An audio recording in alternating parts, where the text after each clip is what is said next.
Coulombs law. Let me take 2 point charges. So what are Q1 and Q2? Strictly Q1 and Q2 are the point charges.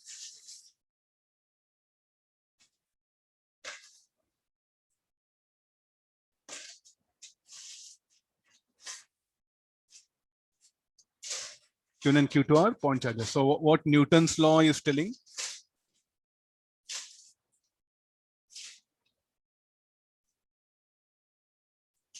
So what Newton's law says that the force of interaction between the charges Q1 and Q2 will be directly proportional to product of the charges.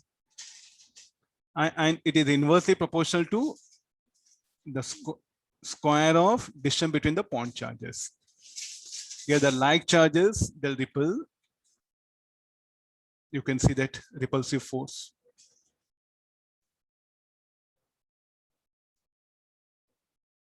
And what about the unlike charges? They'll get attracted. Try to notice this one. So like charges, they'll repel each other. Unlike charges, they'll get attracted here. Then, so the further the Coulomb, after doing some experiments, practically some experiments, he came to conclusion that even the medium also plays a role in determining the magnitude of force. Even the medium, it also will play in determining the magnitude of force acting between the point charges. So the effect of medium is expressed by this quantity, 4 pi epsilon naught epsilon r. Okay, what is epsilon? This is called like a permittivity of a medium. And what is epsilon naught? Absolute permittivity of a medium. Here. I think look at the spot. This epsilon naught, I'm going to call it as absolute permittivity of a free space. And what is epsilon r? It's called as a relative permittivity of a medium. Then what is the permittivity of medium means? Epsilon r times of absolute permittivity of a free space. Why we are bringing this? What do you mean by permittivity? Break up this permittivity.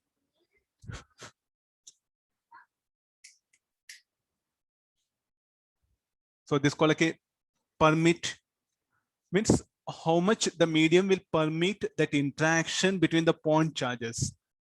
Different medium will permit the different level. Permit means, well, the medium will permit the forces to interact. Will medium will permit or not? Suppose like a, what is the epsilon r value for, so like a conductors? Infinity, relative permittivity. Then conductors, if I bring a conducting medium here, the conducting medium will not permit these charges to interact.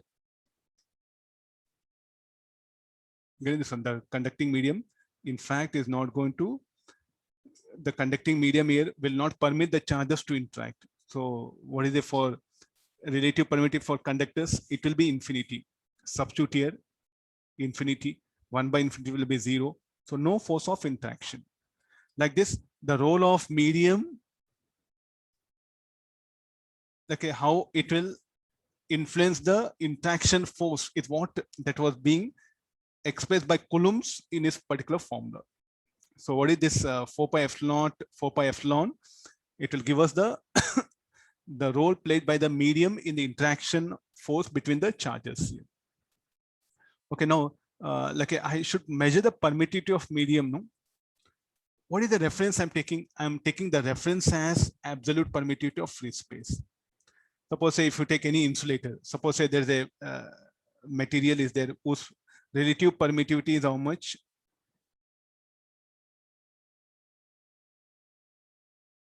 Whose relative permittivity is say like a 4. Then what do you mean by that?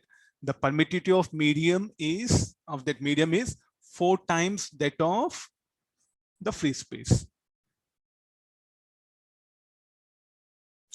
The idea will be like this. Suppose some liquid, some oil is having a permittivity of say 3.2. What do you mean by that? The permittivity of that medium is, the permittivity of that medium is how much? 3.2 times of absolute permittivity. So what is the reference to measure permittivity? The free space will become reference. I think this we are going to discuss more exclusively in capacitor chapter. Timing, just have an idea. Okay, then the value for free space, what is the value of the relative permittivity will be 1. When I compare free space with respect to itself, it should be equal to 1. Fine. So this 1 by 4 pi epsilon naught, I do write the value equal to how much? 9 into 10 to the power of 9 it will come. In numericals, I think this particular value is going to help us a lot. Then what is the value of epsilon naught? It is expressed as 8.854 into 10 to the power of minus 12 Coulomb square per meter square per Newton. Okay, the units, everything. So like this, the Coulomb he has formulated. Okay, what are the he has put? So this force of interaction directly proportional to product of charges. Force of interaction inversely proportional to square of distance between them. And this force F will act along line joining the point charges. What is this dotted line? Is a line joining the point charges. How do this force of interaction will act along line joining the point charges? Along line joining the point charges, this force of interaction will act here. And this force will be a conservative force. What all this force of interaction that is acting? No, it's in fact, it's a conservative force. So these are the some very fundamental features of Coulomb's interactive force. So I'll summarize very first one. This directly proportional to product of charges, inversely proportional to square of distance between them. The force of interaction will be conservative in nature. Then the force will act along line joining the point charges. You see this, how do this F is acting along line joining the point charges? Agree this? This one? And if say like charges, it will be repulsive. Unlike charges, it will be attractive. And moreover, what are Q1, Q2? They are point charges. I think the 6 cases is what I just summarized, 6 points. These are the primary 6 points related to Coulomb's law. Strictly, the Coulomb's law is applicable only for point charges. Even the medium also will play a role. That is what expressed here. See, our entire electrostatics revolves around this law only. Okay, next again. What happens if there are 3 point charges? I'll take the 3 point charges. Let me place at the edges of or corners of a triangle of length ABC it is. Then the charge 1 and 2, they'll interact. As they are like charges, so how the interaction force will be? Repulsive force F1 to F21. Are you noticing? F12 and F21. Similarly, what about the charge 1 and 2? Both are positive charge. So then what will be the force of interaction? Will be F13 and this will be F31. It will be like this, F13 and F31. Similarly, what about 2 and 3? 2 and 3 will be again, both are positive charge. So it will be like repulsive in nature. So F23 and F32.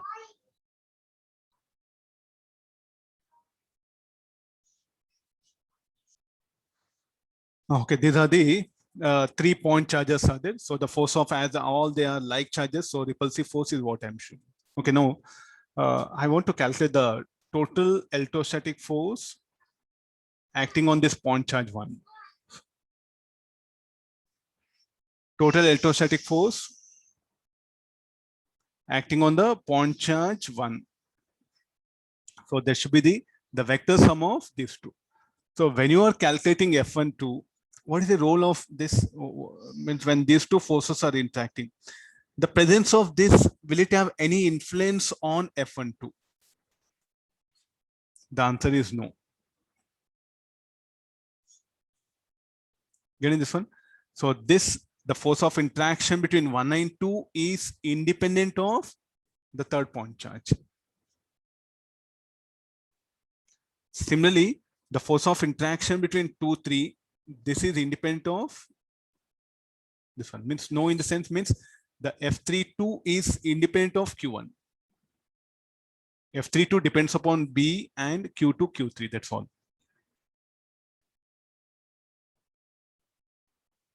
Let me write the data.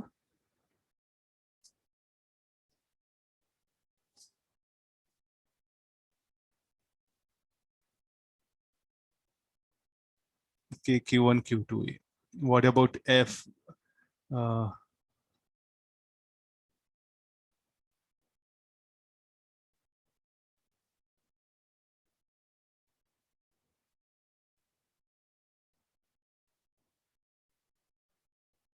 Similarly, F31 is needed, no?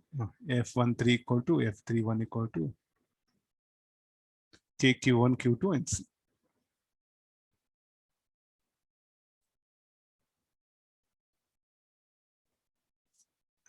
The force of interaction. This is, you check this one. The force of interaction between the charges 1 and 2 is independent of Q3. Nowhere Q3 is there in this equation, you see. Similarly, the force of interaction between 2, 3, what all we have, is independent of the Q1. Nowhere Q1 is there in this equation. And similarly, when 1 and 3 are interacting, I should make it 3, no?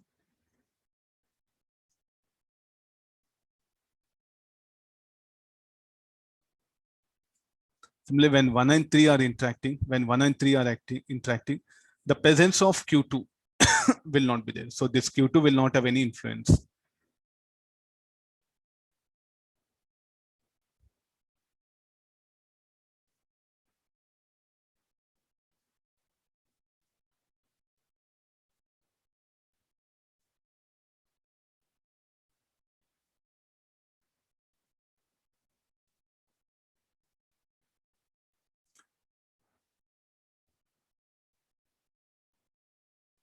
Okay, getting this one. So this Q3 is, so there's a basic idea of the force of interaction, that one. There's nothing but, now I want to, what was our primary question? The force on the point charge Q1.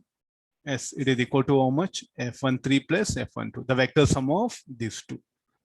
Similarly, the force of interaction between 2 and 1, it just depends on these quantities. In this way, what happens? We can find out the force of interaction, or net electrostatic force acting on a charged particle. I think this is a very simple idea, but it's a very powerful. When more than 2 charged bodies are there, how to calculate the force of interaction? I'll be using this method only. Okay, now the same thing, Coulombs law. Coulombs law in vector form. So let's assume that a point charge Q1, positive point charge, and another positive point charge Q2, they are kept in a plane, in XY plane, or in a space, let's assume. So what is the position vector of Q1? Given by this one. How much it is? R1 bar. The position vector of Q2 is given by R2 bar. What are R1, R2 bar? They are the position vectors of point charges Q1 and Q2. Then, okay, I want this F12 bar and F21 bar. How to express the same Coulombs law in vector form? First, let's get the magnitude. What is the magnitude? What is the separation between them? Let it be R. Separation between point charge, let it be R. So what is the magnitude? F12 equal to F21 equal to F12. It's a mutual, no? Mutual repulsive force. So Q1, Q2, 4 pi epsilon naught. Separation between them is R. So therefore R square. How we define the vector R bar? R bar, we define it as R bar equal to R into R cap. It's a R bar is what? The position vector. R1 bar and R2 bar are position vectors of point charge Q1 and Q2. Then the vector form. How F12 is directed? Look at this F12. It is directed along R bar. Look at the arrows. Position vector R bar. It's directed from Q2 to Q1. And F12 bar is also directed along R bar. So therefore, I know magnitude F12. Then I want the direction. Direction is given by R cap. R cap is what? Unit vector. So what is R cap? Unit vector directed along R bar.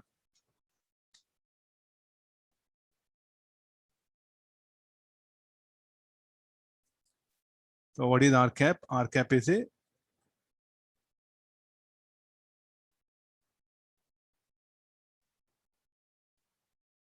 unit vector directed along R bar.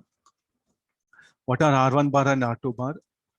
R1 bar and R2 bar are position vectors.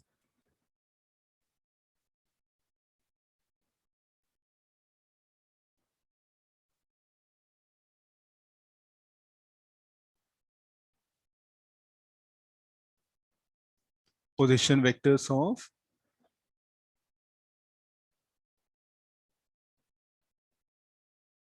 charges Q1 and Q2. Let me go back to the, let me use the pointer. Come for this one. Then, so this will give the magnitude. The direction of F12 bar is given by R cap. Okay, we have R cap here. So Q1, Q2, 4 How you define unit vector? A vector is equal to magnitude into unit vector. So how you define unit vector? Vector by magnitude. Yes, here the vector by the magnitude is what will get the unit vector. So F12 is equal to Q1, Q2, 4 pi epsilon naught, R cube, R square into R cube into R bar. Let's come to the vector subtraction. This is R bar, R2 bar. This is R bar. So R2 bar plus R bar minus R1 bar. If you move from tail to 8, it should be positive. If you move from tail to 8, it should be positive. When you move from 8 to tail, it should be negative. So what is R bar equal to? R1 bar minus R2 bar. Okay, let me replace that R bar here. So what is R bar? R1 bar minus R2 bar. So what is R bar? The magnitude of that R1 minus R2, that one. So this is a vector form of